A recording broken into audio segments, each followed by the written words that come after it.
Ito mid. Ito Twitter. Ito yung balance niya. Ayan, umihina siya kasi isang channel lang gumagana. Ayan, lumakas. Kabila, ihina yan. Kasi isang channel lang ulit. Gitna natin. Ayan.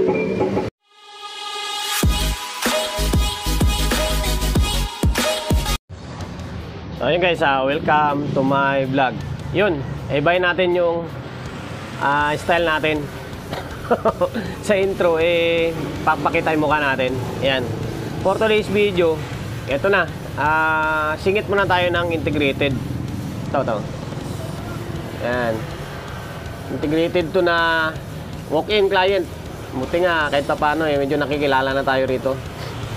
Walk-in client. And then, maraming salamat pala sa customer ko na maaga pa lang ginising na ako. 7 o'clock ginising ako. Yan, nagdala nito ng Behringer na Euro Power Class D. Yan. Bigyan tayo ng gawain na medyo mahirap. Sana magawa natin. Kasi pangatlong pasensya na kayo medyo kwentuhan muna tayo. Pangatlong technician na tayo nagagawa nito from Cavite. Galing Cavite pa ito. Shoutout sa kay sir. Maraming salamat sa pagkakatiwala na ang unit mo rito. Naway kakayanin ko. Kasi medyo madugo yung laban dito. Pangatlong technician na tayo Yan, ito. Ito naman Star Crown. Yan. Ngayon, inikot ko na yung camera. Nasiwa ako sa mukha ko Hindi kasi tayo sanay Ayan. Bali, singit muna natin itong integrated na amplifier Star Crown Corona. Bituin ng Corona. Ayan. Dinala to dito sa akin ni sir. Ang issue daw, ang audio. Hindi na daw maandar. Okay, try nga natin. Try natin kabit sa may lalagyan ng audio. May nakakabit na tayong speaker to May nakakabit na. Ang problema na lang is yung audio source na lang. Teka lang try kabitan natin. So ngayon ito, handa na yung laptop natin. Ayan maandar na nga siya Ngayon, natin.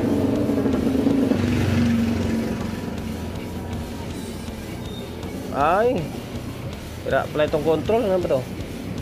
Hindi, malawag na lang. Pinihit na kasi ng anak niya to. May audio naman. Ito. Hindi gumagana yung balance. Wala.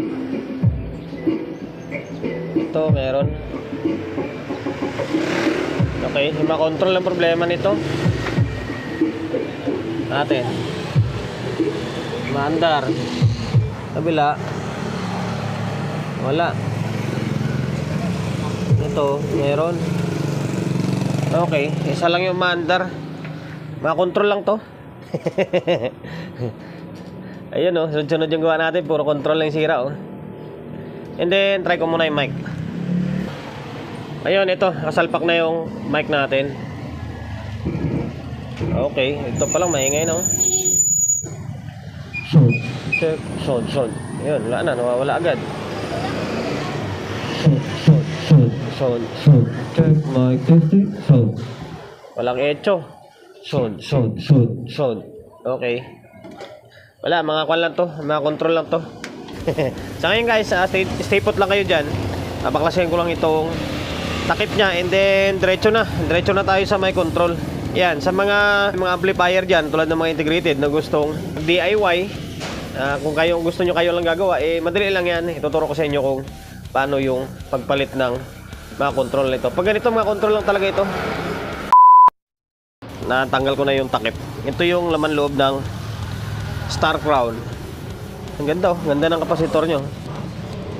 Topcon. Yan. In terms sa pyesa, okay pa naman Malikwan pa siya hindi pa siya kinakalawang. Kunting bugal ng compressor to para matanggal yung dumi. Supply niya. Ayan 33. 033, taas din pala. 5 auto na 5 auto siya. So ngayon, babaklasin ko lang itong front panel niya para matanggal na natin yung mga control niya. 1, 2, 3, 4, 5, 6, 7. Pang-pito yung master volume. Yan lang naman yung typical na integrated eh. Ganun naman lagi yung mga control niya eh. Ganun naman kadami lagi yan eh. Ganda ng laman niya. Naklas ko na yung board. Yan, yung iba naman nag-discarte nila, natanggal itong front panel, natanggal itong tornilyo, tapos siniangat. Akin naman yung style is ganito lang. Trabahong tamadla ako. Nahatak ko lang ganito. Yan. Sa mga gustong gayahin eh, madali lang yan. Ito ang value niya, no? O, 50k. 50k na muno dito sa may mic section, tapos sa may tone control. 50k lang din yan.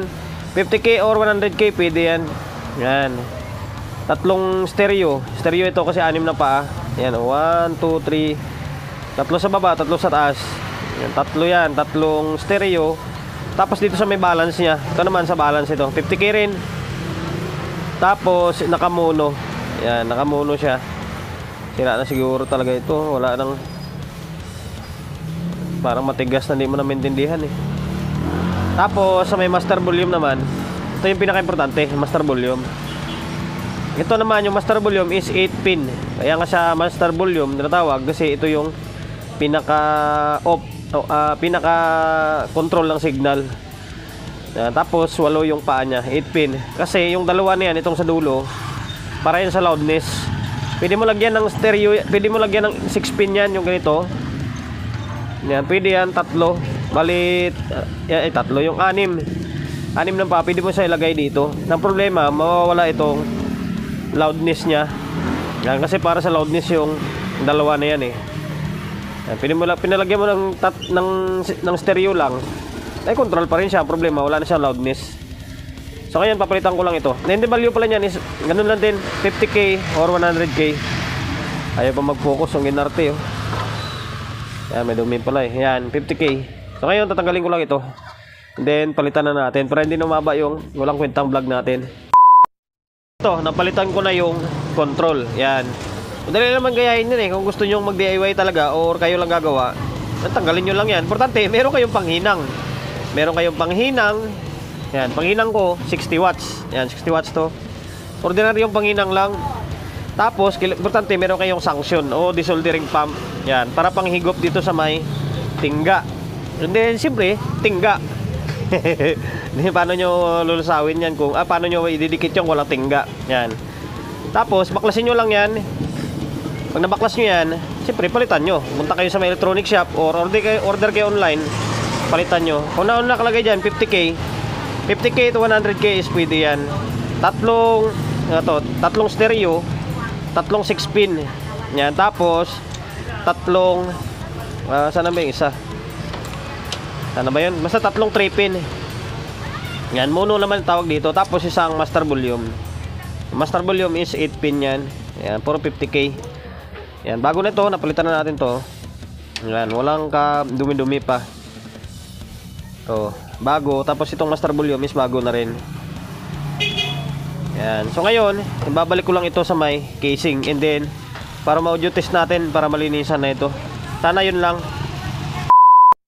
Naibalik ko na yung tone control sa may panel. Naibalik ko na rin yung mga knob. Ganun lang kabilis, di ba? Hindi ko man pinapakita sa inyo, pero ipapakita pa natin yan. Lalo lang haba yung video natin eh. Basta ganun lang naman yan eh. Tanggalin, papalitan. Ganun naman kasimple yan. Ayan. Ayan, tapos yan na siya. Kulang na lang is audio na lang. And then linis na lang mamaya. So, turn on natin. Ay, teka lang, hindi ko pala na ibalik. Hindi pala walang display dito. Balik muna natin to.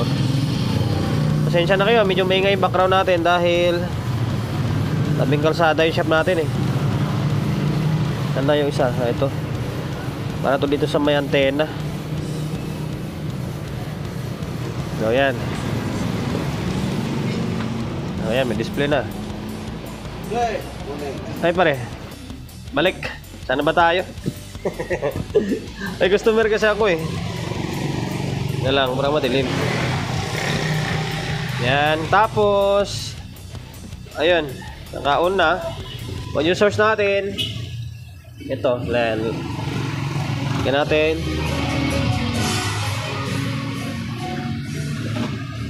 Ito. Meron na. Yung nakaload na speaker niya guys is dalawang sub kasi. Kaya parang wala kayong marinig na Twitter. Na okay lang naman. Importante marinig natin tunog niya. Yan. Lumakas na siya. Ito, bass. Ayan o. Lakas din. Ito, mid. Ito, Twitter. Ito yung balance niya. Ayan, umihina siya kasi isang channel lang gumagana. Ayan, lumakas. Kapila, ihina yan. Kasi isang channel lang ulit. Kita natin. Ayan. Okay na, back to normal na ito. Yan lang naman yan eh. O mga tunog na mahina. Wag lang yung garalgal. Kasi pag garalgal, nasa dito sa mainboard yung problema. Dalasan may kalawang. Pero yung mahina lang, tapos hindi na-adjust yung balance niya, control lang yan. Pasensya na kayo yung background natin. Yung ano, dito kasing araw. Kaya ito yung mic.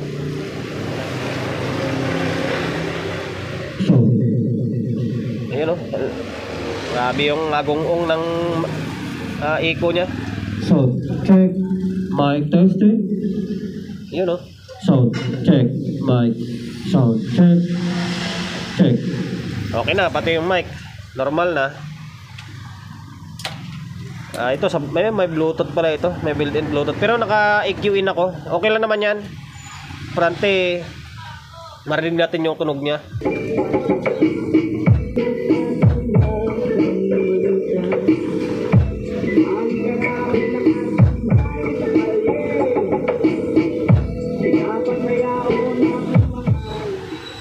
Yan na, okay na. Hanggang dito na lang yung walang kwentang vlog natin.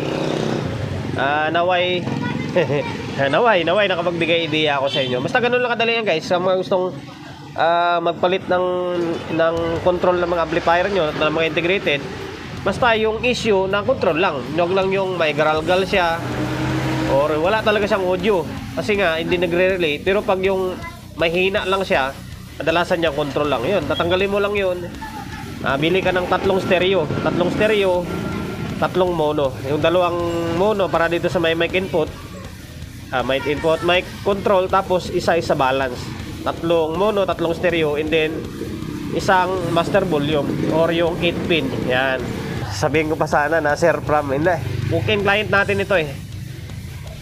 Yan, hanggang dito na lang yung walang kwentang vlog natin. Sa mga magpapasalamat lang muna tayo sa mga customer natin na sa malalayong lugar, yung mga nagpapadala ng unit nila rito sa atin or mismong nagdadala tulad nito. Kanina sabi ko, galing Cavite pa yan, alas 6:30 nandito na. Maraming salamat. Yun, promotion bago tayo magtapos, siyempre shop natin always on Laguna 24/7. Number 41 Don Julio Gregorio Street, Sauyo Road, Sauyo, Quezon City. Sa social media pages natin, kung hindi pa nakapag-follow, pakipollow, and siyempre pa-share ng mga walang kwentang video natin sa mga Facebook, YouTube channel. Kung hindi pa nakapag-subscribe, pag-subscribe, like, share, and siyempre pakihit ng bell button sa gilid para updated tayo sa mga susunod na video na i-upload ko. Ingat, God bless, and then peace out.